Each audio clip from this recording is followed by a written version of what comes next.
زندگی میں جتنا مال خرچ ہوا، یعنی والد زندہ تھا اور ان کو پڑھاتے رہے یا ان کی شادیاں کرتے رہے، جو کچھ بھی خرچ کیا اس وجہ سے وہ وراثت سے محروم نہیں ہوں گی۔ اور یہاں ایک بات یہ بھی عرض کرتا چلوں، وراثت کے معاملات میں خرد برد کرنے میں جہاں مرد انوالو ہیں، وہاں بعض علاقوں میں عورتیں خود بھی انوالو ہیں۔ جیسے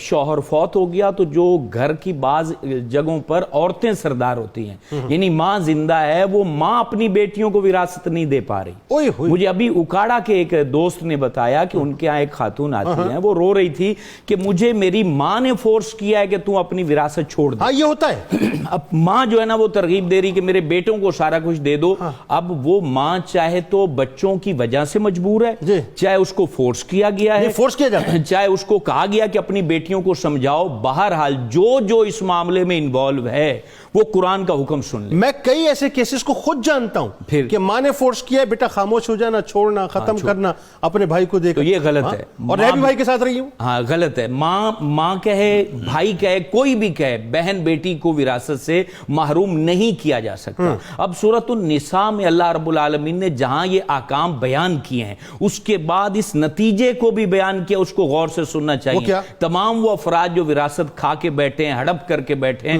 وہ سنیں۔ اللہ فرماتا ہے تلک حدود اللہ، اللہ کہہ رہا ہے یہ اللہ کی حدیں ہیں۔ وَمَن يُطِعِ اللَّهَ وَرَسُولَهُ، جو اللہ رسول کی فرما برداری کرے گا پورا حصہ ہر ایک وارث کو دے گا۔ وہ سن لے، يُدْخِلُهُ جَنَّاتٍ تَجْرِي مِن تَحْتِهَا الْأَنْهَارُ، ان کے لیے باغات ہیں جس کے نیچے نہریں رواں ہیں، خالدین فیہا، اس میں ہمیشہ رہیں گے۔ اور آخر میں کتنی پیاری بات، وَذَلِكَ الْفَوْزُ الْعَظِيمُ،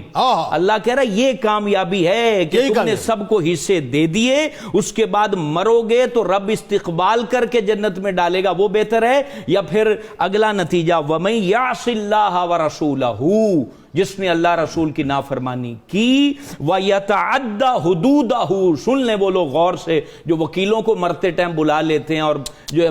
بہنوں کے اوپر ظلم کرتے ہیں، بیٹیوں پہ ظلم کرتے ہیں، اللہ کہہ رہا ہے وَيَتَعَدَّ حُدُودَهُ، جس نے اللہ کی حدوں کو پھلانگ دیا، اس سے آگے بڑھ گئے، اللہ کہہ رہا ہے يُدْخِلُهُ نَارًا خَالِدًا فِيهَا، اللہ ان کو آگ میں ڈال دے گا جس میں ہمیشہ رہیں گے۔ خالدن کا لفظ خاص اللہ بیان کرتا ہے، یا تو قاتل کے لیے بیان کیا ہے، کافر اور مشرک کے لیے بیان کیا ہے، اور یہاں وراثت کھانے والوں کے لیے بھی اللہ بیان کر رہا ہے۔ اس میں اگرچہ وہ مسلمان مرے گا تو بالآخر نکلے گا، لیکن خالدن کا لفظ، اور وَلَهُ عَذَابٌ مُّهِینٌ، خاری والا عذاب، ذلت والا عذاب، رسوا کرنے والا عذاب اس بندے کے لیے جس نے وارث کو وراثت سے محروم کیا۔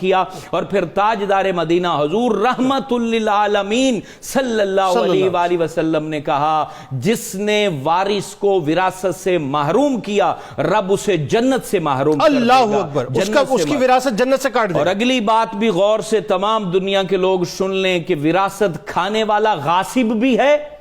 غاصب بھی ہے، غصب کرنے والے کے حکم بھی اس پہ لگیں گے، خائن بھی ہے کہ اس نے باپ کے مال میں اب خیانت کر کے وہ سارا اپنے ذمہ۔ خائن کا عذاب، غاصب کا عذاب، ظالم کا عذاب، ان تمام چیزوں کا حقدار وہ ہے میدان محشر میں۔ اللہ رب العالمین نے سب سے پہلے جو کویسچن کرنے ہیں اس میں ایک کویسچن یہ بھی ہے تم نے مال کہاں سے لیا، کہاں خرچ کیا۔ اور اس میں ذرا ایک بات کو اور اضافہ کیجئے، اس سے پہلے کا ایک فیز ہے یہ جو آپ نے مال اپنی بہن کا ہتھیا لیا، قبضہ کر کے، تھریٹ کر کے، مار پیٹ کر کے، میں کیس پڑھ رہا تھا، مطلب وہ بہن حصہ لینے گھر پہ آئی، اس نے صرف ذکر کیا، ٹانگیں توڑ کے بھیج دیا اس کو، مطلب ٹانگیں توڑ دی، مطلب مار دیا، تو وہ جو آپ جب یہ پیسہ انڈکٹ کرتے ہیں گھر میں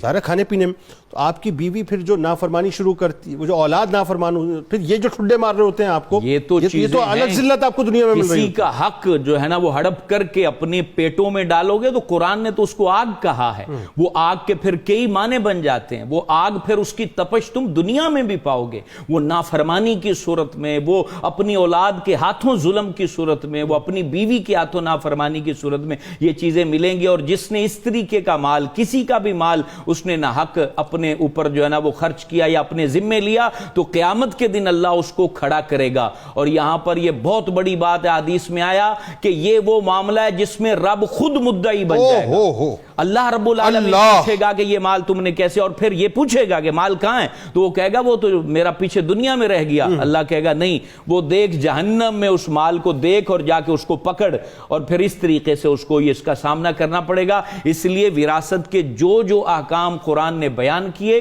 تاجدار مدینہ نے بیان کیے، ہر بندے پر لازم ہے، وہ چاہے جو ہے نا وہ مرنے والے کی بیوہ ہے، چاہے وہ اس کے بیٹے ہیں، چاہے وہ اس کے جو ہے نا وہ